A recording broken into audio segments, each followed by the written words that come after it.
Top 10 des armes lourdes de la République démocratique du Congo qui n'ont jamais été utilisées au champ de bataille. En 10e position, RG-31, véhicule de transport militaire conçu en Afrique du Sud, un blindé qui peut faire 100 km/h avec une autonomie de 900 km. En 9e position, 2S1 Gvozdika, blindage soviétique conçu vers les années 60.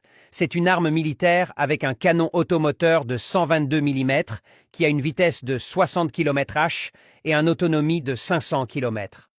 En 8e position, les chars de combat TE-72. C'est une arme russe fabriquée au début des années 70 et un canon à âme lisse 125 mm.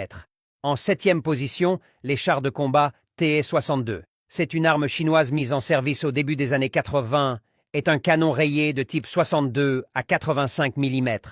En 6e position, BTR-50, véhicule de transport soviétique avec moteur à diesel avec une vitesse de 44 km/h. En 5e position, RM-70, arme militaire tchécoslovaque. Il a un multiple service tel que lancement des roquettes à plus de 5 km, lancement automatique avec laser. En 4e position, le M19-39 est un canon de défense aérienne soviétique. Le M19-39 a une vitesse océan S avec un champ de tir efficace de 4 km et une portée de 5 km. En 3e position, le ZPU est une arme militaire classée Secret Defense.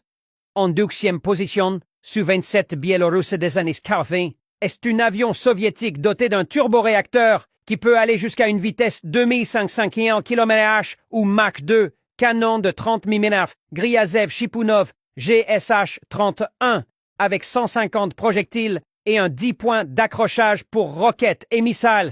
En première position, MiG-23. C'est un avion de chasse soviétique des années 70, doté d'un moteur Kachaturov et d'un turboréacteur post-combustion à une vitesse aussi 2500 km/h ou Mach 2. La République démocratique du Congo en a que 2 seulement.